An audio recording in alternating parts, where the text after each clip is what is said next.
Hey, what's going on, everybody? Welcome back to the channel. Today we are on my secret lake. This is actually the lake, or the pond, if you will, that I caught my very first bass that I remember as a kid. And this is the lake that's responsible for me being addicted to bass fishing. This right here. Look how gorgeous it is. This is in Connecticut, and it's just the most special place to me. But today we're going to go ahead and do a little bit of fishing with a bait that I don't think we've scratched the surface of the potential of this lure. It really is a very revolutionary design. It's a design that really, there's not a lot of qualities that match anything else out there on the market, and that is the Z-Man Hellraizer. All right, so this bait right here, and let's go ahead and put the phone in the stand here. Hold on one second. All right, so this bait right here was introduced last year at ICAST, and we're almost at a year exactly, because we got ICAST next week.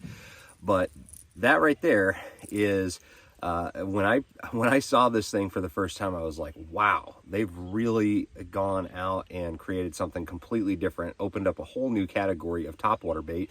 And that's exactly what this is. It's a topwater bait. It's got a hard body design on the front, kind of like almost like pencil popper, profile. But it's very, very unique. The line tie is like, a third of the way down the main body here. And then you've got this chatterbait blade. This chatterbait blade creates a ton of vibration and makes this pencil popper body move very erratically from side to side. And so it creates a lot of vibration, a really good erratic action, and it's just, it really does get ferocious strikes. However, that all being said, honestly, like I said in the beginning of this video, we have not scratched the surface on the potential of this bait. I think people are still trying to figure out where to use it, and especially on natural lakes and rivers. That's where I've had the most success so far. Just like this lake right here. This is a natural lake. Yeah, we have a little bit of a dam, so there is kind of a slight rise in the water level, but by and large, it's still a natural fishery. And so we're gonna go ahead, get out there and go fishing. The tackle that I'm using for the Hellraizer, it starts with a 7.5 foot or 7.3 medium heavy Versa Series Fitzgerald rod. I'm gonna be using the 7.2 to 1 gear ratio VLD 10, and the line that I'm using, so when I first started fishing this bait, I only had one prototype and I didn't want to lose it. So instead of putting it on a braid, which if you get a wind knot, you could see this bait go flying, and because it doesn't float, I didn't want to lose it. So I ended up putting it on 20-pound monofilament to start with. But then, I really started experimenting with fluorocarbon, and now I use 17 or 20-pound, red label fluorocarbon from Seagar. And the reason for that is because this bait sinks anyway, so you don't need the buoyancy of the line to benefit, this technique. And I feel like, just overall, I like the feel of the fluorocarbon because it's got less stretch than monofilament, but it's just a really strong line, and I can throw it around a lot of different cover. And braid is great. You can use braid. 30-pound braid, it definitely works, but I do like having that little bit of cushion, that little bit of stretch with this bait, because I want those fish to just come up, slurp it, and pull it down. And I found that with a very little stretch or no stretch at all with braid, I'd actually pull it away from fish. So anyways, let's get out here and start casting around, see if we can't catch some bass on the good old secret pond.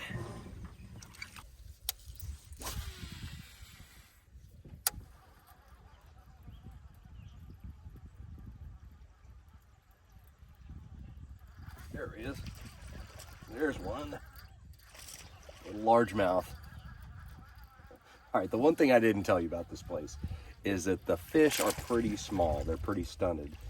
It used to be a phenomenal big smallmouth fishery. And in fact, I actually caught a real big largemouth here that was just under, just a tad under 8.5 pounds, which for Connecticut is a massive fish.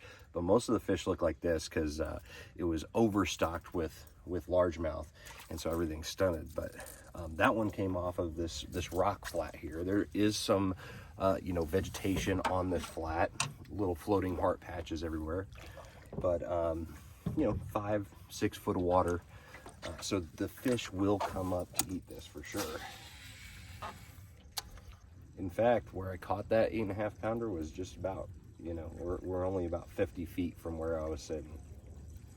This is always a good flat, and that's one thing that you know, really the two things you look for in a natural fishery are rock and vegetation, and this has a little bit of both in this little area here. That's why it's so productive. Again, you know, I really think that a 3-pounder is kind of, you know, a big fish on this lake nowadays, which is sad, but still fun to catch them for sure. And to me, you know, this bait, this is not a bait that you're going to be adding a lot of action to. It's really best suited for just casting it out and reeling it back in, period. You know, and finding that nice steady retrieve where it's getting the most amount of action and isn't like, you know, skipping a beat or losing its rhythm. Nice steady retrieve, so it's really easy, you know, lure to fish.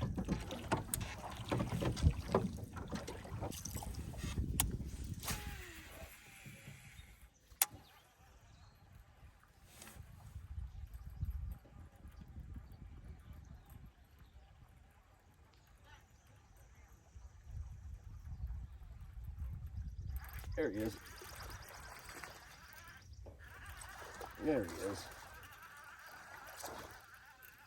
Stay on there. Whoa, smallmouth. Look at that guy. Skinny. That's what I'm talking about. You know, they're pretty skinny and underfed around here, but I'm really glad to see that smallmouth are doing good. It used to be a phenomenal smallmouth fishery here. Used to catch 7-pounders out of this lake, but now they're all kind of skinny. But that was fun. He just crushed that Hellraizer. I really do think that this bait is actually a pretty darn strong topwater bait for smallmouth. I mean, obviously for largemouth too, but smallmouth for sure.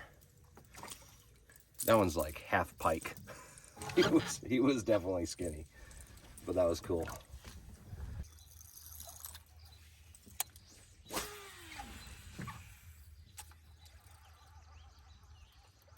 There's a fish. I think this one's probably a little smallmouth. He's definitely not big.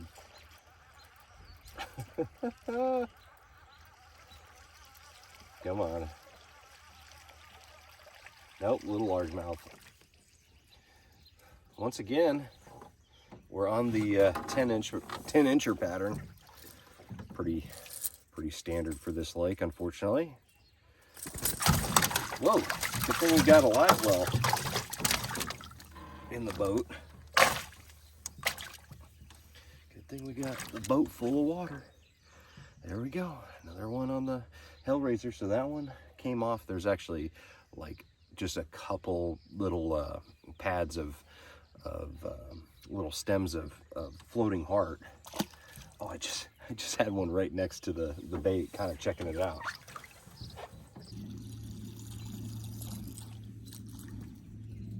All right, so one thing, you know, since I saw some fish kind of come up and rise on the bait but not commit to it, you know, something that's always important when you're fishing topwater is to have a follow-up bait. So I got a little stick bait here on a wacky rig, and so, you know, anytime you have a fish that short strikes a topwater bait and misses it, make sure that you have a good follow-up bait. And there's not a whole lot of baits that are better than a wacky rig for that, but I guarantee I'm about to catch one. This is kind of the standard you know, technique that I like to use on this lake. Look at that first cast. immediately. I love it. I love it. That was like right where I just had one miss the Hellraizer. I think this is a smallmouth. Yep. A smallmouth, a little bit healthier.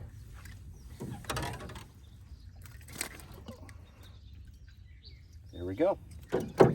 That's why you always bring a follow-up bait to a topwater bite. That was fun. Well, awesome, guys. Well, I know that that was just a bunch of little fish, but the Hellraizer is definitely a really, really fun bait to throw.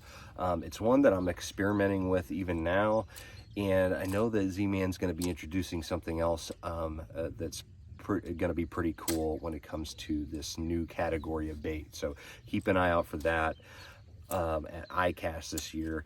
But in general, man, I think that I'm going to have a lot of fun fishing this new bait on this old lake and kind of see, you know, where I can catch the fish, see where you know, this bait actually excels. But overall, if you're looking to give a fish something a little bit different to look at, or if you've thrown baits like a jitterbug in the past and have had a lot of success, this is actually going to be a really, really good bait. And yeah, so if you guys have any questions at all, or you have fished this bait before and have had some success, I really want to hear about your stories about fishing the Hellraizer and where you've done well. But for now, thank you guys for watching. Make sure you like, share, subscribe. I'm going to see you guys out on the water. Trust the process.